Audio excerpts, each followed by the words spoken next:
अमीर बाप की बिगड़ी औलाद थी जिसे बिना कहे सब कुछ मिल जाता था। लेकिन महक को मेकअप करने का शुरू से ही बहुत ज़्यादा शौक था, जो हर वक्त बस मेकअप ही किया करती रहती थी। एक बार महक घूमने के लिए धौलपुर नाम के गांव जाती है, जहां उसकी मुलाकात एक विनोद नाम के लड़के से होती है, जिसे महक की काफ़ी अच्छी दोस्ती हो जाती है। एक बार महक और विनोद दोनों नदी के किनारे बैठे होते हैं, तो महक विनोद का हाथ पकड़ती है। महक जी, आप ये क्या कर रही है? आपने हमारा हाथ क्यों पकड़ा? अरे यार विनोद, तुम भी ना बड़े क्यूट हो, बस इतनी सी बात पे डर जाते हो। मैंने हाथ ही तो पकड़ा है, कौन सा मैंने तुम्हें किस किया या तुम्हारी इज्जत पे हाथ डाला है? महक जी, ये आप कैसी बात कर रही है हमसे? अरे आपको पता नहीं है, हम बहुत शरीफ आदमी हैं। हमसे ना आप ऐसी बात मत कीजिए, वरना हम क्या? अरे विनोद जी, आप तो शर्माने लग गए। वैसे आप इतना हम कर रहे हैं तो मुझे भी हम में शामिल ही कर लीजिए ना। क्या मतलब है आपका? मतलब ये है मेरा कि मुझे ना तुम बहुत ज्यादा पसंद हो। मैं यहाँ जितने दिन रही हूँ तुमसे बात की है तो मुझे तुम बहुत पसंद आए और मैं तुम्हारे साथ शादी करना चाहती हूँ। क्या आप हमारे साथ घर बसाना चाहती हो? अब शादी तुम्हारे साथ करूँगी तो घर तुम्हारे पड़ोसी के साथ थोड़ी बसाऊंगी। तुम ना ज्यादा भाव मत खाओ और अब जल्दी से बता दो कि तुम्हारा जवाब क्या है। हम आपके साथ घर कैसे बसा सकते हैं? आप तो क्या? तुम्हें क्या मैं अच्छी नहीं लगती या तुम्हारी जिंदगी में कोई और है? नहीं, हमारी जिंदगी में कोई नहीं है और आप तो हो ही इतनी अच्छी कि आपको जो देखेगा वो पसंद करेगा। जब ऐसा है तो तुम क्यों नहीं पसंद करते मुझे, और तुम ही क्यों नहीं मुझसे शादी कर लेते? महक जी, ये प्यार, शादी, मोहब्बत, इश्क विश्क, ये सब ना पिक्चरों में अच्छा लगता है, लेकिन वास्तविक जिंदगी में ये एक मिथ्या है। और आप ही बताओ, आप एक शहर में रहने वाली अमीर लड़की हो और आप क्या हमसे शादी करोगी और गांव में रहोगी? नहीं रह पाओगी आप। मैं पेट से ही शहर में रहने की आदत डाल के नहीं आई हूँ, धीरे धीरे ही तो आदत पड़ी है। और रही बात गांव में रहने की, तो वो भी डाल ही लूंगी धीरे धीरे। आप हमारे लिए गांव में रहने की आदत डालने वाली हो? अब मैं तो फुल तैयारी में आई हूँ कि तुम मना कर ही ना पाओ, और ना ही मैं मना करने का कोई कारण छोड़ू तुम्हारे पास। अब बताओ, मुझसे शादी करोगे? हम तो बस अपनी माँ के साथ रहते हैं, लेकिन आपका तो पूरा परिवार है। आप अपने माँ पिताजी को क्या कहोगी? वो हमारी शादी के लिए मानेंगे क्या? मेरे मम्मी पापा बहुत सपोर्टिव हैं। उन्हें हमारी शादी से कोई एतराज नहीं है, और अगर एतराज होगा भी तो मैं उनकी बात नहीं मानने वाली, क्योंकि लाइफ मेरी है तो अपनी लाइफ के बारे में फैसला लेने का हक भी मेरा ही है। लेकिन आप अपने माँ बाप को ठेस पहुँचाकर हमसे शादी करोगी तो हमें भी बुरा लगेगा ना। देखो, मैं अपने माँ बाप की इकलौती संतान हूँ। वो भले ही हमारी शादी के लिए मना कर दे, लेकिन कुछ समय बाद वो मान ही जाएंगे और हमसे मिलने भी जरूर आएंगे। और अब तुम ना ज्यादा तेज मत बनो, मुझसे शादी करने के लिए हाँ कर दो। विनोद भी कहीं ना कहीं महक को पसंद करता था, इसलिए वो भी महक से अपने दिल की बात कह देता है। और जब दोनों अपने अपने घरों में शादी की बात करते हैं तो विनोद की माँ शादी के लिए मान जाती है, लेकिन महक के घर वाले नहीं मानते और साफ मना कर देते हैं।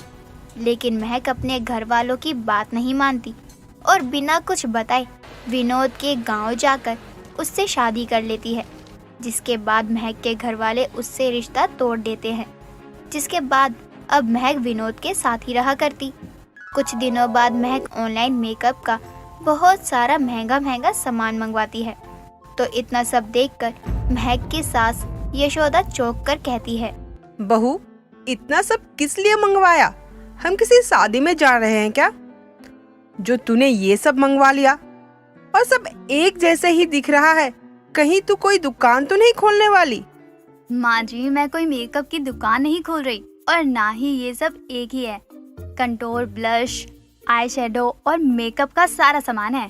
देखकर तो पता चल गया कि ये सब मेकअप का ही सामान है, लेकिन ये हमारे घर क्यों? क्या तू गांव में कोई पार्लर खोलने का सोच रही है? माँ जी, आप भी क्या कुछ भी बोले जा रही हैं। ये सब मैं अपने लिए लाई हूँ।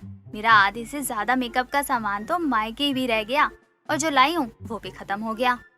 बहू, लेकिन इतना सब मंगवाने की क्या जरूरत थी? इतना तो हमारे घर में राशन नहीं आता। जितना तूने शक्ल को सुधारने का इतना सामान मंगवाया है, उतने में तो हमारा घर सुधर जाए। माँ जी, शक्ल तो मेरी पहले से ही सुधरी हुई है। ये तो मैंने शक्ल पर कारीगरी के लिए मंगवाया है।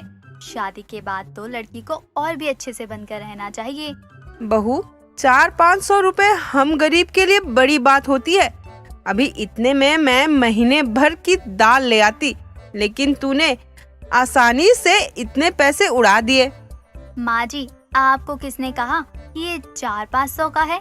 इतने का ही तो लग रहा है, ज्यादा से ज्यादा 700 का होगा, उससे ऊपर तो जा ही नहीं सकता ना।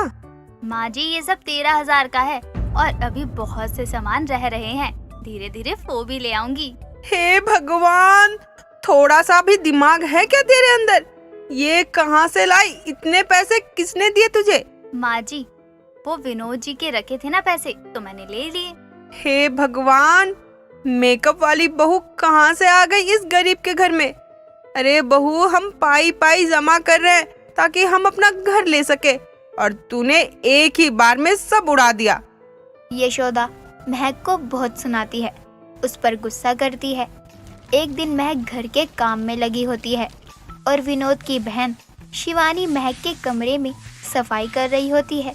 तभी उसकी नज़र महक के मेकअप के सामान पर जाती है और शिवानी महक के काजल को उठाकर उसको लगाने लगती है, लेकिन वो उससे टूट जाता है। तभी वहाँ महक आ जाती है।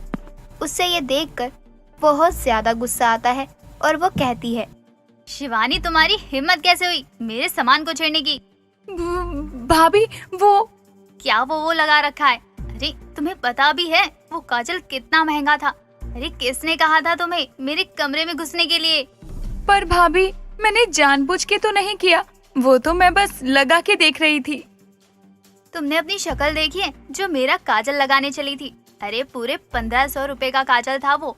अब कहाँ से लाऊं मैं वो काजल, बताओ? घर में शोर सुनकर विनोद और यशोदा वहाँ आते हैं और यशोदा बोलती है, अरे बहू, क्या हो गया? इतना क्यों चिल्ला रही है? अरे माँ जी, देखिए मेरा इतना महंगा काजल शिवानी ने तोड़ दिया। अब क्या लगाऊंगी मैं? क्या एक काजल के लिए तूने इतना शोर मचाया है और शिवानी को डांट रही है? हाँ महक जी, आपने इतनी छोटी बात के लिए शिवानी को कितना कुछ कह दिया। अरे आपसे हमें ये उम्मीद नहीं थी। अरे माना आज हमारी औकात नहीं है इतना महंगा सामान लेने की, लेकिन हम कोशिश तो कर रहे हैं ना कि आपको और हमारे परिवार को हम खुश रख सके। हाँ बहू, और तूने एक काजल के लिए न जाने कितना गलत बोल दिया।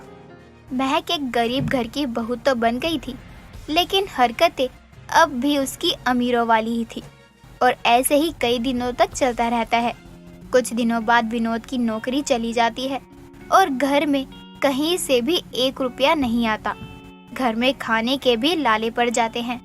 पता नहीं कौन से बुरे कर्म किए थे जो आज ये दिन देखना पड़ रहा है।